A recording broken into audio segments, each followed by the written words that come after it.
Abad ke-19 terjadi perubahan besar di dunia dalam dunia transportasi karena terjadinya revolusi industri, di mana kapal laut yang selama ini digerakkan oleh angin maka berganti digerakkan oleh mesin, dan mesin itu sangat tergantung kepada batu bara. Maka kalau kita lihat tambang batu bara Sawah Lunto merupakan tambang yang kualitasnya sangat baik, dan 50% kebutuhan dunia terhadap tambang itu disuplai oleh Sawah Lunto.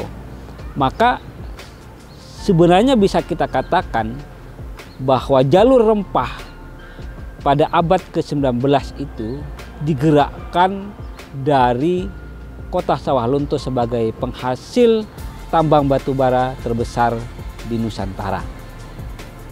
Kota Sawah Lunto ini dihidupkan oleh masyarakat pendatang, di mana pada saat itu Belanda membawa para penjahat perang dan orang-orang yang melakukan kriminalitas yang berasal dari beberapa daerah dibawa ke Sawah Lunto untuk dipekerjakan sebagai pekerja tambang.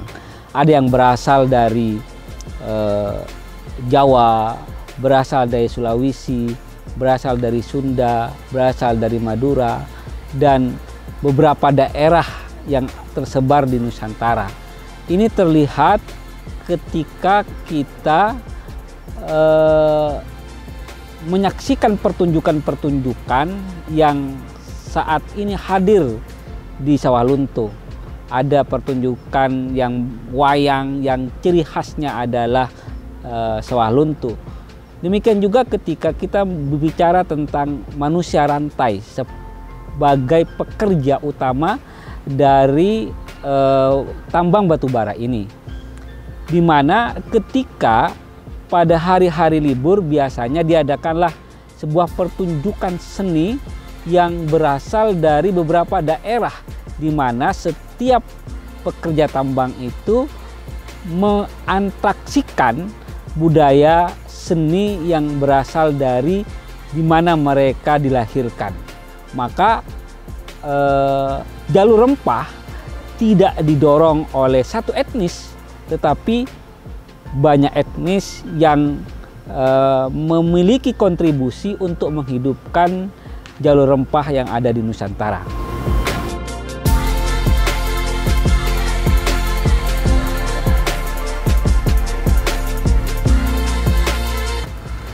Yang perlu kita ketahui dari Sawah Lunto adalah, pertama adalah tambang batu baranya, di mana tambang batu bara ini tidak hanya sebagai komoditas perdagangan, tetapi sebenarnya adalah menghidupkan jalur rempah. Yang kedua, Sawah Lunto adalah miniatur Indonesia, miniatur Nusantara, di mana di Sawalunto ini berkumpul seluruh etnis Bugis, Mandar, Jawa, Sunda di Sawalunto. Mereka hidup rukun, mereka hidup berdampingan. Demikian juga dengan agama, tidak hanya kedai Islam, Kristen juga hidup berdamai di Sawalunto. Cita rasanya juga demikian, kulinernya juga demikian. Kuliner di Sawalunto tidak hanya sekedar kuliner yang berciri khas Minangkabau, tetapi juga banyak kuliner yang rasa Nusantara. Pada awalnya lobang tambang ini tidak memiliki nama, karena awal lobang ini digali pada tahun 1898, di mana lobang ini berada di tengah pemukiman masyarakat. Untuk mengabadikan namanya dan usaha-usaha yang dia lakukan untuk memberikan motivasi kepada para penambang, para pekerja, dan membangun semangat mereka untuk terus melakukan penambangan, maka lobang ini dinamakan lobang Mbah Suro.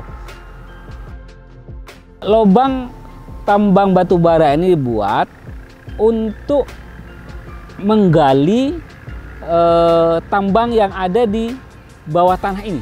Dan inilah pilot project pertama penambangan batu bara di tengah kota. Dan lobang ini diperkirakan sepanjang 1,5 kilometer. Dan menurut peta yang pernah saya baca, bahwa lobang ini sampai ke masjid sekarang, masjid tambang, dan pada saat itu masjid itu kan mesin uap. Jadi kalau kita lihat lorong ini sangat sangat panjang sekali.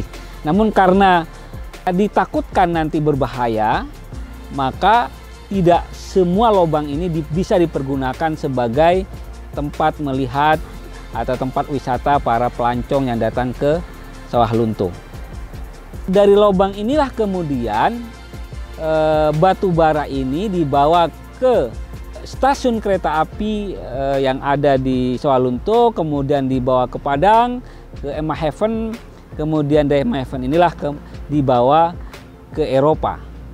Jadi setelah di Eropa, tambang batu bara yang berasal dari lobang Mbah Suro ini dipergunakan oleh perusahaan, oleh kapal-kapal yang menggantungkan pergerakan kapalnya dengan tambang batu bara ini.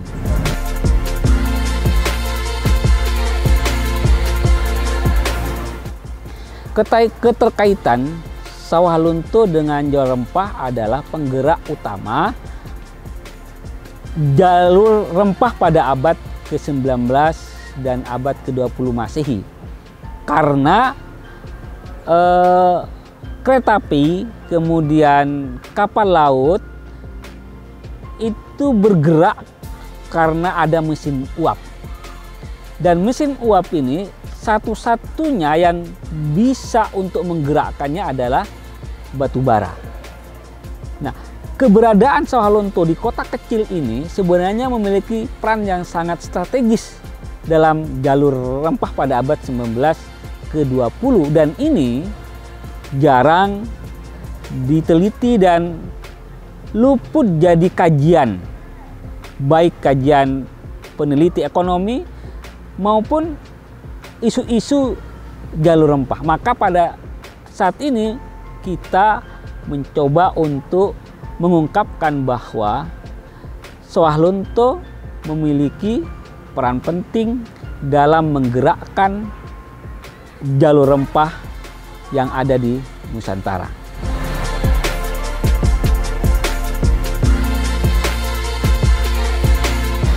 Gudang Ramsung ini didirikan pada tahun 1918 Masehi. Dibangunnya Gudang Ramsung ini untuk kebutuhan konsumsi para pekerja yang setiap harinya melakukan tambang batu bara di Sawah Lunto ini. Maka kebijakan pemerintah Hindia Belanda membangun sebenarnya gudang konsumsi, di mana setiap harinya ada 100 orang yang diberikan makan. Untuk kebutuhan itulah maka banyak sekali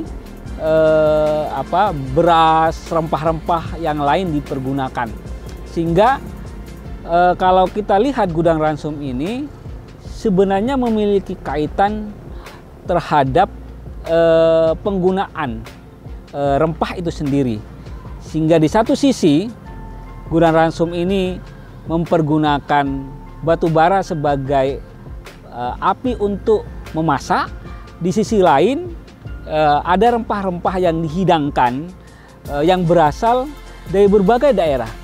Jadi gudang Ransum itu tidak hanya bercita rasa Minangkabau, tetapi gudang Ransum itu mengolah, meracik makanan-makanan yang rasanya berasal dari berbagai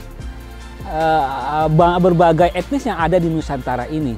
Jadi di gudang Ransum inilah sebenarnya pertemuan rasa Nusantara itu dan disajikan kepada seluruh etnis yang datang dari berbagai daerah yang datang ke Sawah Lunto.